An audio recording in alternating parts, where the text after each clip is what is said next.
আপনাদের কোরআন আর হাদিস মূর্তি পূজাকে নিষিদ্ধ করেছে।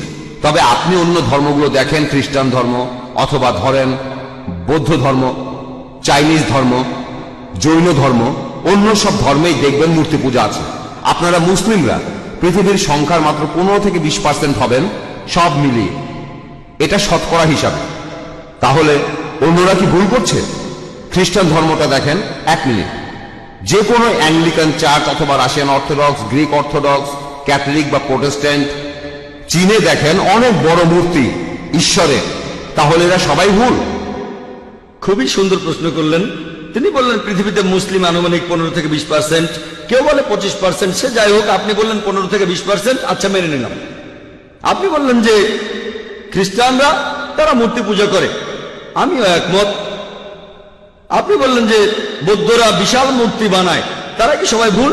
ভাই, ইসলামের সংখ্যাগুরু হলে জেতা যায় না। ইসলামে 70 সবার উপরে। বেশিরভাগ মানুষ এই কয়েকশো বছর আগেও মনে করত পৃথিবীর সমতল, বেশিরভাগ। এটা কি জানেন? কয়েকশো বছর আগেও বেশিরভাগ মানুষ মনে করত পৃথিবীর সমতল। পৃথিবী কি সমতল ভাই মহেশ? না না। তাহলে বেশিরভাগ মানুষেরও ভুল হতে পারে। ইসলাম ধর্মে আল্লাহ পবিত্রকরণে বলেছেন, সূরা ইসরার 81 নম্বর আয়াতে উল্লেখ করা হয়েছে, ওয়াকুল জাল হক ওয়া জাকাল বাতিল ইন্নাল বাতিলা কানা জাউকা। বলো, সত্য উপস্থিত হয়েছে, মিথ্যা বিলুপ্ত হয়েছে, কারণ মিথ্যা প্রকৃতিগত কারণে বিলুপ্ত হবে। সেজন্য ইসলাম ধর্মের সংখ্যাগুরু হলে জেতা যায় না। যদি আমেরিকা যান, সেখানে দেখবেন পর্নোগ্রাফি, এটা নিষিদ্ধ না। আপনি এটা বিশ্বাস করেন? না, অনেক ইউরোপিয়ান এটা দেখায়। পর্নোগ্রাফিতে বিশ্বাস করেন? না, আমি বিশ্বাস খুব করি। ভালো, আপনি তো ভালো মানুষ, আপনাকে অভিনন্দন জানাই। কিন্তু পশ্চিমা বিশ্বের বেশিরভাগ মানুষই পর্নোগ্রাফিতে বিশ্বাস করে। আপনি কি এটা বিশ্বাস করেন? আপনি কি পর্নোগ্রাফি দেখবেন? খুব ভালো, ভালো ছেলে। দেখেন, আপনি সত্যের কাছাকাছি আছেন। সংখ্যাগুরু হলে জেতা যায় না। আপনি তখন বললেন যে খ্রিস্টান ধর্মে সবাই মূর্তি পূজা করে। খ্রিস্টান ধর্মে আসলে মূর্তি পূজা নেই, কিছু খ্রিস্টান মূর্তি পূজা করে, যেমন কিছু মুসলিম ভুল কাজ করে। যদি খ্রিস্টানদের বাইবেল পড়েন, আর আমিও নিশ্চিত যে আপনি বাইবেল পড়েছেন, বাইবেলে উল্লেখ করা আছে, বুক অব ডিউটেরোনমি 5 নম্বর অধ্যায়ের 7 থেকে 9 নম্বর অনুচ্ছেদে বলা হয়েছে, তোমরা আমার কোনো প্রতিমূর্তি তৈরি করবে না। মহান স্রষ্টা তিনি বলেছেন, ওল্ড টেস্টামেন্টে আছে, তোমরা আমার কোনো প্রতিমূর্তি তৈরি করবে না, কোনো কিছুই না যেটার সাথে মিল আছে আকাশমণ্ডলের কিছু, পৃথিবীর কিছু, অথবা পৃথিবীর নিচের কিছু। তোমরা তাদের সেবা করবে না, তাদের কাছে নতজানু হবে না, কারণ আমি তোমাদের ঈশ্বর এবং প্রভু খুবই প্রতিহিংসা পরায়ণ। এই কথা আবারও আছে বুক অব এক্সোডাস 20 নম্বর অধ্যায়ের 3 থেকে 5 অনুচ্ছেদে, যে তোমরা আমার কোনো প্রতিমূর্তি তৈরি করবে না, কোনো কিছুই না যার সাথে মিল আছে আকাশের কিছুর, পৃথিবীর কিছুর, অথবা পৃথিবীর নিচের কিছুর। তোমরা এদের সামনে নতজানু হবে না, সেবা করবে না, কারণ আমি তোমাদের ঈশ্বর এবং প্রভু খুবই প্রতিহিংসা পরায়ণ। তাহলে ওল্ড টেস্টামেন্ট অনুযায়ী মূর্তি পূজা নিষিদ্ধ কাজ।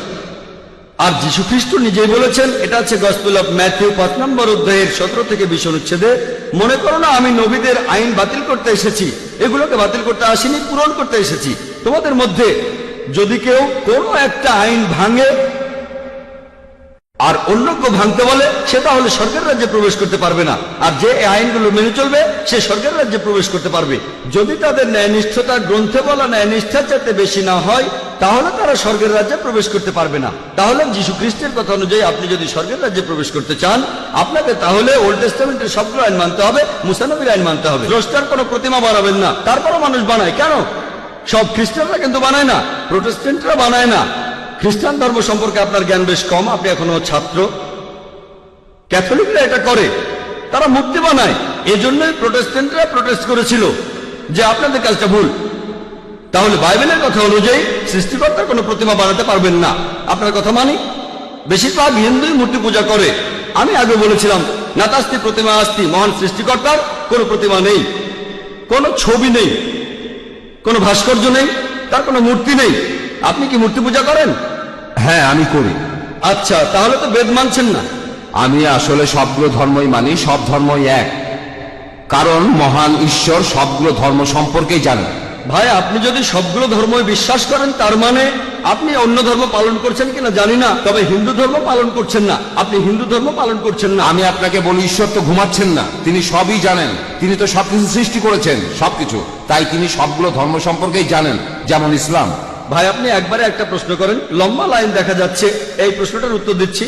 এরপরে লাইনের পেছনে গিয়ে দাঁড়াবেন, তারপর সময় আসলে প্রশ্ন করবেন, ঠিক আছে? প্রশ্ন করেছেন যে ঈশ্বর কি ঘুমাচ্ছেন? আল্লাহ এই কথার উত্তর দিয়েছেন পবিত্র কোরআনে সূরা বাকারার 255 নম্বর আয়াতে উল্লেখ করা হয়েছে।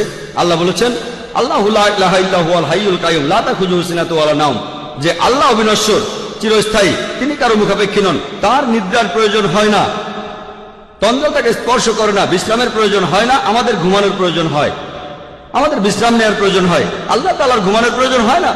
আল্লাহ তাআলা পবিত্র কোরআনে বলেছেন, তিনি যদি চাইতেন তাহলে পৃথিবীর প্রত্যেকটা মানুষকে বানাতে পারতেন মুসলিম হিসেবে, মুসলিম বানাতে পারতেন। আল্লাহর পক্ষে খুবই সোজা, শুধু কুন ফায়াকুন। তবে এই জীবনটা পরকালের জন্য পরীক্ষা। আল্লাহ আপনাকে পরীক্ষা করছেন, আমাকেও পরীক্ষা করছেন। আল্লাহ যদি চান আপনি আর কখনো মূর্তি পূজা করবেন না, তাহলে তো পরীক্ষাটা থাকলো না।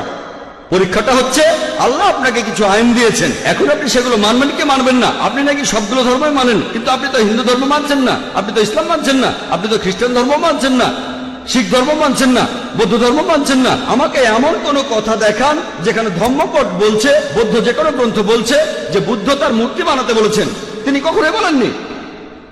বুদ্ধ কোথায় বলেছেন? আগামীকাল ধরেন কোন মুসলিম যে নবীজি মুহাম্মদ সাল্লাল্লাহু আলাইহি সাল্লামের মূর্তি বানালো, সে যদি মূর্তি বানিয়ে তার পূজা করে, আমি বলবো সেটা ভুল। নবীজি কখনোই তার মূর্তি বানাতে বলেননি। এখন কিছু মানুষ যদি কোনো ভুল কাজ করে থাকে, হোক তারা সংখ্যালঘু বা সংখ্যাগুরু, সেটা তখন সত্যি হয়ে যায় না। গৌতম বুদ্ধ কখনোই তার মূর্তি বানাতে বলেননি। এখন কেউ এই মূর্তিগুলোর বিরুদ্ধে গেলে সে আসলে বৌদ্ধদের ধর্ম পালনে সাহায্য করছে। শুধু বুদ্ধের একটা বিশাল মূর্তি বানিয়েছে বলেই তারা বুদ্ধকে মানে, এমনটা কিন্তু ঠিক না। সেজন্য আমি বলেছি, যদি কোনো ধর্মকে বুঝতে চান, অনুসারীদের দেখবেন না, ভাই মহেশ আমাকে দেখবেন না, ধর্মগ্রন্থগুলোকে দেখেন, পবিত্র কোরআন দেখেন, পবিত্র কোরআন পড়েন, আপনাদের বেদ পড়েন, যেগুলো কমন সেগুলো মেনে চলেন, আর যেগুলো কমন না সেগুলো পরে দেখবেন। আপনি নাকি সব ধর্মই পালন করেন, আপনি তো হিন্দু ধর্ম মানছেন না, খ্রিস্টান ধর্ম মানছেন না, ইসলাম ধর্ম মানছেন না, সবগুলো তো পরের কথা। আমি বলছি অন্তত পক্ষে কমন জিনিসগুলো আপনি মেনে চলেন, যেগুলো কমন না সেটা নিয়ে পরে কথা বলবো।